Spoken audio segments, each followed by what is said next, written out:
আসসালামু আলাইকুম রহমতুল্লাহি ওবরকাতুহু। সম্মানিত দর্শক, বাংলাদেশের সকল বিমানবন্দরগুলোতে রেড অ্যালার্ট জারি করা হয়েছে। এর আগে পুলিশ তাদের নিজেদের জন্য রেড অ্যালার্ট জারি করেছে বলে বিভিন্ন সামাজিক মাধ্যমে খবর এসেছে। বাস্তবতা হলো যে বাংলাদেশের অভ্যন্তরে এখন প্রতিদিন কি ঘটছে এবং আসলে বাস্তবে কি ঘটতে যাচ্ছে, কি হচ্ছে বা কি হচ্ছে না, এই বিষয়গুলোর জন্য আমাদের আসলে সামাজিক মাধ্যমের উপরে নির্ভর করতে হয়। আমরা যারা পাঠক আছি বা আমরা যারা জানতে চাই, এখন মূল ধারার যে পত্রিকাগুলো আছে, তাদের যে প্রিন্ট ভার্সন, সেই প্রিন্ট ভার্সন খুব অল্প মানুষ আমরা পড়ছি। খুব অল্প মানুষের ভাষায় পত্রপত্রিকাগুলো রাখা হয়। একটা সময় ছিল যে আমি অফিসে বা বাসায় ৪-৫টা পত্রিকা রাখতাম। এখন অফিসে একটা পত্রিকা রাখি, বাসায় আরেকটা পত্রিকা রাখি। কিন্তু আসলে দুটো পত্রিকারই ফার্স্ট পেজ এবং লাস্ট পেজ, এর বেশি আসলে দেখা হয় না। কিন্তু এই পত্রিকাগুলো তাদের যে অনলাইন ভার্সন কিংবা তাদের যে ফটো কার্ডগুলো আমরা সামাজিক মাধ্যমে দেখি, ওটাই আমাদের কাছে বেশি আকর্ষণীয় মনে হয়, তাদের যে ডিজিটাল ভার্সন। আবার সেই ডিজিটাল ভার্সনগুলোকে বিভিন্ন যারা গুজববাজ রয়েছে তারা এতটা বিকৃত করে, এমনভাবে প্রচার করে যে আপনি কোনটা যে সঠিক আর কোনটা মিথ্যা, কোনটা যে পত্রিকার অরিজিনাল ফটো কার্ড আর কোনটা না, এটা অনেক সময় আসলে আপনি খুব সতর্ক না হলে খেয়াল করতে পারবেন না। মাঝে মধ্যে অবস্থা এমন হয়ে যায় যে একটা মিথ্যা খবর পত্রিকার নামে চালিয়ে দেওয়া হয় এতটা গুরুত্ব সহকারে যে পরবর্তীতে সেই পত্রিকা কর্তৃপক্ষ আবার আলাদা বিজ্ঞাপন দিয়ে আলাদা ফটো কাট করে বলতে হয় যে আমরা এই কথাগুলো বলিনি। কথাগুলো বললাম এই কারণে যে আসলে বাংলাদেশ পুলিশ কী করছে, বাংলাদেশে কতটা সতর্কতা জারি হচ্ছে এবং আসল ঘটনাটা কি, এরকম একদম একজ্যাক্টলি যে সত্যিকার চিত্র আমরা পাচ্ছি না। একদিকে যেমন বলা হচ্ছে যে বাংলাদেশের সমস্ত বিমানবন্দরগুলোতে সেই সতর্কতা জারি করেছে পুলিশ। আবার একটু পরে দেখলাম যে পুলিশের পক্ষ থেকে বলা হচ্ছে যে না, এই ধরনের কোনো সতর্কতা জারি করা হয়নি, এগুলো সব ভুয়া খবর। হোয়াট এভার মেবি, কিন্তু এটা একটা বিচ্ছিন্ন ঘটনা, কিন্তু বেশিরভাগ ক্ষেত্রেই পুলিশ সতর্কতা জারি করেছে এয়ারপোর্টগুলোতে। এখন কি কারণে এটা জারি করা হলো? এর আগে আমরা জানি যে এই জুলাই মাস উপলক্ষে বিভিন্ন জায়গাতে বিশেষ আকৃতির বোমা সাদৃশ্য অনেকগুলো বস্তু পাওয়া গেছে। সেটা মেট্রো রেলের বিভিন্ন স্টেশনে এগুলো পাওয়া গেছে এবং এতে করে যথেষ্ট আতঙ্ক ছড়িয়ে পড়েছিল এবং আমাদের পুলিশের বা সেনাবাহিনীর যে বোমা ডিসপোজাল ইউনিট রয়েছে তারা আবার সেগুলোকে উদ্ধার করেছে এবং এগুলো সেই জনবহুল জায়গা, বিশেষ করে প্রেস ক্লাবের মতো জায়গাতে, মিরপুরের মতো জায়গাতে এগুলো রাখা হয়েছিল, অনেকটা ছাতির মতো দেখতে। এবং এটা যে কেবল বিচ্ছিন্ন ঘটনা তা নয়, দেখা গেল ওই দিন সংখ্যালঘুদের, বিশেষ করে হিন্দুদের যে অনুষ্ঠান রথযাত্রা, সেই রথযাত্রা উপলক্ষে প্রেস ক্লাবের সামনে দিয়ে যখন বিরাট মিছিল যাচ্ছিল, তখন ঠিক সেই জায়গাতে এরকম বোমা সদৃশ্য বিষয় পাওয়া গেল। দুর্ঘটনা ঘটেনি, কিন্তু দুর্ঘটনার যে আলামত আমরা দেখেছি, এতে করে সিঁদুরে মেঘ দেখে ভয় পাওয়ার মতো অবস্থা আমাদের তৈরি হয়েছে। আপনারা জানেন যে বিগত বিএনপি সরকার আমলে সারা বাংলাদেশের যে জজ কোর্টগুলো রয়েছে সেখানে একযোগে সেই বোমা হামলা হয়েছিল এবং ওই সময়ের যে জঙ্গিবাদ, শায়ক আব্দুর রহমান, বাংলা ভাই, তাদের নেতৃত্বে যে জঙ্গিবাদ শুরু হয়েছিল, সেই জঙ্গিবাদ কিন্তু এখন পর্যন্ত থেমে নেই। শেখ হাসিনার জামানাতে এই জঙ্গিবাদকে নিয়ে একদিকে ব্যবসা হয়েছে, অন্যদিকে সরকারকে জিম্মি করেছে, অন্যদিকে জনগণকে জিম্মি করা হয়েছে, আবার অন্যদিকে সরকার এবং রাষ্ট্র তারা ইচ্ছাকৃতভাবে হোক কিংবা নাটক তৈরি করার জন্য হোক, এই জঙ্গিবাদ নিয়ে বহু নিরীহ মানুষের জীবন তছনছ করে দিয়েছে। এটা হলো বাস্তবতা।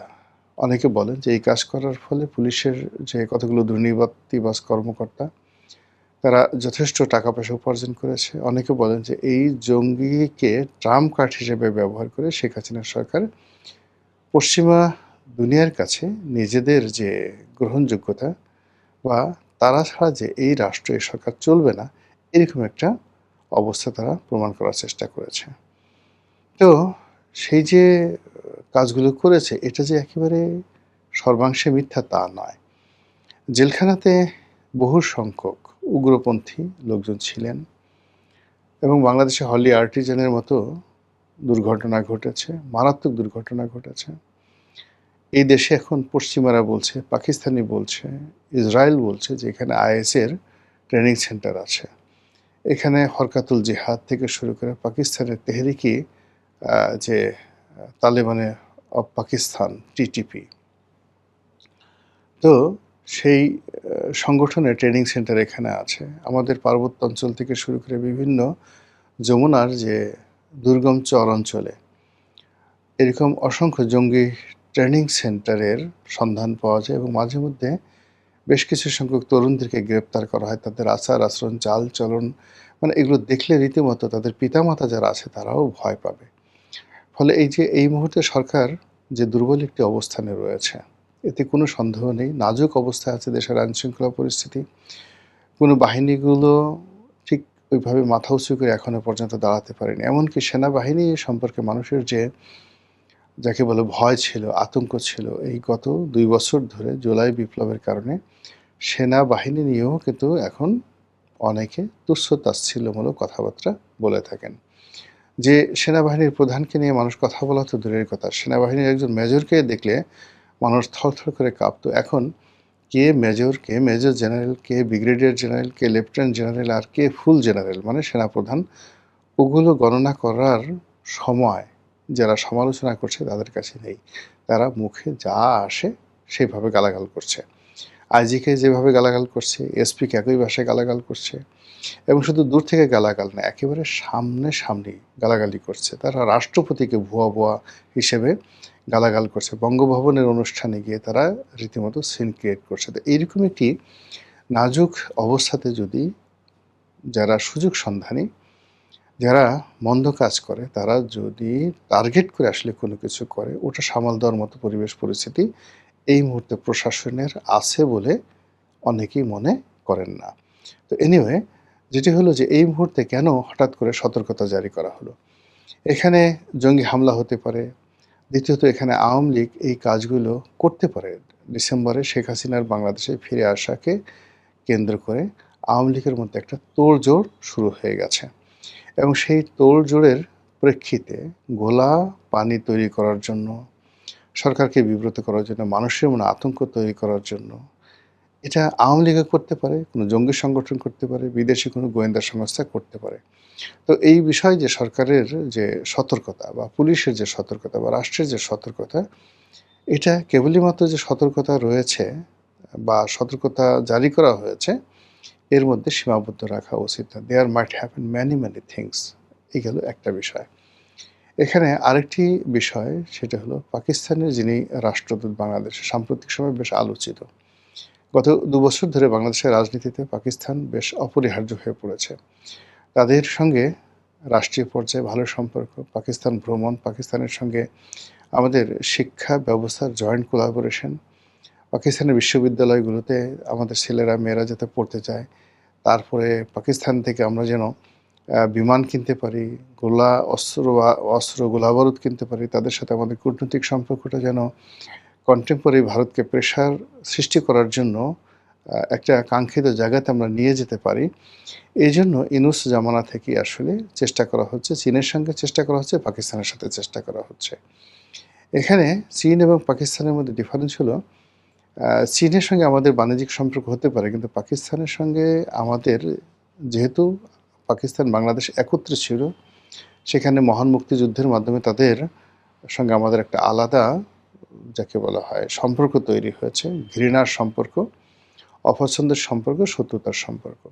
আবার একই সঙ্গে বাংলাদেশের সেই মুক্তিযুদ্ধের সময়কালীন থেকে আজ অবধি কোটি কোটি লোক রয়েছে পাকিস্তানপন্থী। পাকিস্তানের প্রবল বিরোধিতাকারী গ্রুপ যেভাবে রয়েছে, পাকিস্তানপন্থী লোকজনের কিন্তু বাংলাদেশে অভাব নাই। তো সেই কারণে পাকিস্তান যিনি পাকিস্তানের রাষ্ট্রদূত, তিনি সবসময় বাংলাদেশে গুরুত্বপূর্ণ ভূমিকা পালন করেছেন। অন্যদিকে পাকিস্তানের গোয়েন্দা সংস্থা আইএসআই, সেই আইএসআইয়ের যে তৎপরতা, এটাও গত ২ বছরে মারাত্মকভাবে বৃদ্ধি পেয়েছে। তো সেই দিক থেকে পাকিস্তানের বর্তমান যিনি রাষ্ট্রদূত রয়েছেন, তিনি অনেকের কাছে পরিচিত, মার্কিন রাষ্ট্রদূতের মতোই পরিচিত। ইদানিংকালে তার যে ঘোরাফেরা, চালচলন, কথাবার্তা সবকিছুই অন্য যেকোনো সময়ের চেয়ে গুরুত্ব বহন করে। তো সেই রাষ্ট্রদূত অলনে ছাড়েন, হাসপাতালে ভর্তি হয়েছেন তার স্ত্রীসহ, এবং বলা হচ্ছে তার বাসায় শর্ট সার্কিটে অগ্নিকাণ্ডের মতো ঘটনা ঘটেছে, এবং এতটা অগ্নিকাণ্ড, সেই অগ্নিকাণ্ডে সেখানে ধোঁয়া তৈরি হয়েছে, জিনিসপত্র পুড়ে গেছে, এবং রাষ্ট্রদূত এবং তার স্ত্রী এতটা আহত হয়েছেন, অসুস্থ হয়ে পড়েছেন যে তাদেরকে দেশের একটি বেসরকারি হাসপাতালে, সেই হাসপাতালে তাদেরকে আইসিইউতে বা সিসিইউতে, একজনকে আইসিইউতে আর একজনকে সিসিইউতে রাখা হয়েছে। তাদের সর্বশেষ, আজকের এই ভিডিওটা যখন আমি করছি, তাদের সর্বশেষ শারীরিক অবস্থা কিন্তু আমরা জানি না। এখন এই যে রাষ্ট্রদূতের অসুস্থ হওয়া, এটি নিয়ে কিন্তু নানা রকম কথাবার্তা হচ্ছে। যারা সন্দেহ করছে যে না, পাকিস্তান একটি জঙ্গি রাষ্ট্র, একটি তালেবানি রাষ্ট্র, এবং সেখানে প্রচুর সন্ত্রাসী কর্মকাণ্ড হয়। তারা বিশ্বের বিভিন্ন দেশে রাষ্ট্রীয় মদতে তারা সন্ত্রাস করে। ভারতের যে মুম্বাই ট্র্যাজেডি, হোটেল তাজে আক্রমণ, এর বাইরে আরও কাশ্মীর থেকে শুরু করে অন্যান্য শহরে বোমা হামলা চালানো, এই কাজগুলো পাকিস্তান রাষ্ট্র তারা তাদের যে গোয়েন্দা সংস্থা, সেই গোয়েন্দা সংস্থার মাধ্যমে ইনসার্জেন্সি চালিয়েছে। কাজেই বাংলাদেশে যদি এই ধরনের কোনো ঘটনা পাকিস্তানি রাষ্ট্রদূতের বাসা ব্যবহার করে, কিংবা পাকিস্তানের যে রাষ্ট্রীয় বাহিনীগুলো রয়েছে, সেই বাহিনীগুলোর যে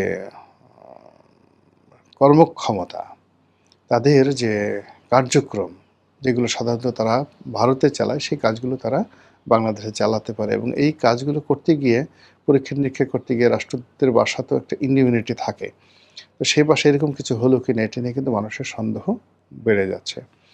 অনেকে আবার এই কথা বলার চেষ্টা করছে যে রাষ্ট্রদূতের ব্যক্তিগত যে সম্পর্ক, নারী ঘটিত কোনো সম্পর্ক, তরুণীর সাথে, কোনো বাংলাদেশি তরুণীর সাথে যে সম্পর্ক, এটি নিয়ে তার স্ত্রীর সঙ্গে পারিবারিক কলহের মধ্যে এই ঘটনাগুলো ঘটতে পারে। আপনারা জানেন যে বাংলাদেশে অনেক রাষ্ট্রদূত আছেন, সেই রাষ্ট্রদূতরা এদেশের অনেক রমণীর সঙ্গে ব্যক্তিগত সম্পর্ক গড়ে তোলেন। আপনারা সেই সৌদি রাষ্ট্রদূতের সঙ্গে একজন মডেলের সম্পর্ক, এর আগে অস্ট্রেলিয়ার যিনি রাষ্ট্রদূত ছিলেন, তিনি বাংলাদেশে একজন অত্যন্ত পরিচিত রাজনীতিবিদ, শীর্ষস্থানীয় ব্যবসায়ী, তার স্ত্রীর সঙ্গে তার অবৈধ প্রণয়, এবং সেই ভদ্রলোকের স্ত্রী বেশ পরিচিত মুখ বাংলাদেশে, তিনিও মিডিয়া ব্যক্তিত্ব। তাকে ঘর থেকে বের করে নিয়ে দীর্ঘদিন সেই অস্ট্রেলীয় রাষ্ট্রদূত সেই মহিলার সঙ্গে লিভ টুগেদার করেছেন। এটা বাংলাদেশের ওপেন সিক্রেট। অনেক রাষ্ট্রদূতকে টার্গেট করে বাংলাদেশের মেয়েরা বেশ ভালো সম্পর্ক করে।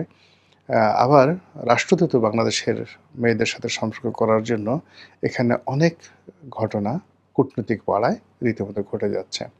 তো সেক্ষেত্রে পাকিস্তানের রাষ্ট্রদূত যদি চান কোনো মেয়ের সঙ্গে সম্পর্ক করার জন্য, সেটা তার জন্য ওয়ান্টুর বিষয়। আবার কোনো মেয়ে যদি এই মুহূর্তে পাকিস্তানের রাষ্ট্রদূতকে টার্গেট করে যে না, তার সাথে সম্পর্ক তারা করবে, এরকম ধড়িবাজ মেয়ের সংখ্যাও কিন্তু বাংলাদেশে কম নয়।